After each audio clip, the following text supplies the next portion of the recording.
नमस्कार प्यारे बच्चों प्यारे भक्तों, हमारे चैनल एस्ट्रोलॉजर में आपका स्वागत है। हर रोज एक नए राशिफल के साथ जानेंगे वृश्चिक राशिफल जानेंगे 1 अप्रैल से 30 अप्रैल तक वृश्चिक राशिफल कैसा रहेगा आपके लिए। अप्रैल का महीना कैसा रहेगा आइए जानते हैं। करियर के दृष्टिकोण से यह महीना मध्यम रूप से फलदायी रहेगा। दशम भाव के स्वामी सूर्य महाराज महीने की शुरुआत में राहु के साथ ग्रहण दोष बनाते हुए पंचम भाव में विराजमान रहेंगे। यहीं पर शुक्र महाराज भी रहेंगे तथा वक्री बुध 9 अप्रैल को इसी राशि में आ जाएंगे। इससे आपकी नौकरी में बदलाव आने के योग बनेंगे। आपकी नौकरी जा भी सकती है, इसीलिए अपनी ओर से ऐसी कोई गलती ना करें जिसके कारण आपको नौकरी से हाथ धोना पड़े। लेकिन अच्छी बात तो यह है कि इसी दौरान आपके पास एक से अधिक नौकरियों का अवसर भी प्राप्त होगा। आपके हाथ कोई बड़ी उपलब्धि भी लग सकती है, जहां नौकरी करने से आपको अच्छी आमदनी मिल सकती है। यदि आप वर्तमान लगी नौकरी के साथ कोई नई बढ़िया नौकरी देख रहे हैं तो वह नौकरी आपको इस दौरान प्राप्त हो सकती है। अप्रैल के महीने में आपको यह नई नौकरी तुरंत भी प्राप्त हो सकती है। छठे भाव के स्वामी मंगल देव जी के चतुर्थ भाव में शनि देव के साथ विराजमान होने के कारण नौकरियों में कुछ विरोधी परेशान भी करेंगे।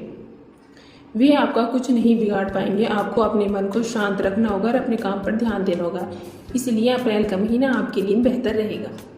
आइए जानते हैं आपकी आर्थिक स्थिति अप्रैल के महीने में कैसी रहेगी। यदि आपकी आर्थिक स्थिति को देखा जाए तो महीने की शुरुआत से ही राहु, शुक्र और सूर्य जैसे ग्रह आपके एक दशा भाव पर पूर्ण दृष्टि डालेंगे। तो मंगल भी चतुर्थ भाव से एक दशा भाव को देखेंगे। इससे आपकी आमदनी में निरंतर बढ़ोतरी के योग भी बनते नजर आ रहे हैं। केवल एक ही नहीं, एक से अधिक माध्यमों के द्वारा भी आपको धन प्राप्ति के प्रबल योग भी बनते नजर आ रहे हैं। इससे आपकी आर्थिक स्थिति दिन प्रतिदिन बढ़ती चली जाएगी। लेकिन महीने की शुरुआत से ही बृहस्पति और बुध आपके छोटे भाव में बैठकर द्विदिशा भाव से संबंध बनाएंगे, जो आपके खर्चों में भी बढ़ोतरी करेंगे। ये खर्चे शुभ कार्यों और पूजा पाठ जैसे कार्यक्रम पर भी हो सकते हैं, जो आपके लिए सही होंगे। लेकिन सूर्य के मेष राशि में छठे भाव में आ जाने से इन खर्चों में और कमी आएगी। मंगल के 23 अप्रैल को पंचम भाव में बैठकर एक दशा भाव को देखने से आपके खर्चों में लगाम लगेगी, लेकिन आमदनी में बढ़ोतरी होगी। इस प्रकार यह महीना आपके लिए अंत तक आपको आर्थिक तौर पर और आपकी आर्थिक स्थिति को मजबूत बनाएगा। लेकिन आपको यह भी ध्यान रखना होगा कि बेवजह का निवेश करना आपके लिए नुकसान का कारण भी बन सकता है। इसलिए धन का निवेश कहीं भी करने से बचें।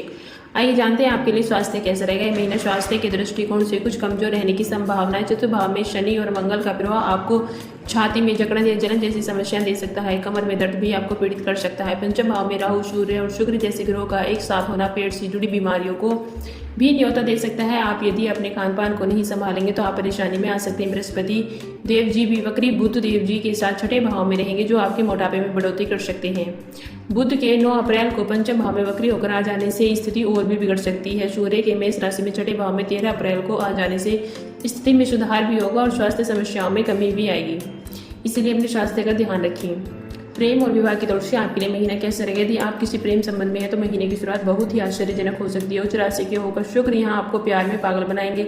आप दोनों के बीच का बाण मजबूत होगा और आपका रोमांच चरम पर होगा। प्यार के सागर में खूब डुबकी लगाने का समय रहेगा। राहु शुक्र के साथ स्थित होकर इस स्थिति को और भी अधिक प्रबल देंगे।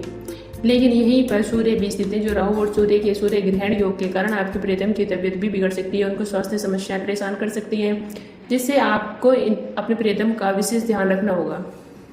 सूर्य देव 13 अप्रैल को पंचम भाव से निकल जाएंगे, तो कुछ अच्छी स्थितियों का निर्माण भी होगा आपके प्रियतम की स्वास्थ्य स्थिति पर। यदि आप विवाहित हैं तो आपके वैवाहिक जीवन के लिए भी समय अनुकूल रहेगा। हालांकि महीने की शुरुआत कुछ कमजोर रहेगी। चतुर्थ भाव में बैठकर मंगल महाराज आपकी चतुर्थ दृष्टि से आपके शतम भाव को देखेंगे, जिससे वैवाहिक जीवन में मतभेद उभर कर सामने भी आ सकते हैं और झगड़ा भी हो सकता है। 23 अप्रैल के यहाँ से निकल जाने से स्थितियों में परिवर्तन भी होगा और आपके दोनों के रिश्ते भी मजबूत बनते नजर आ रहे हैं।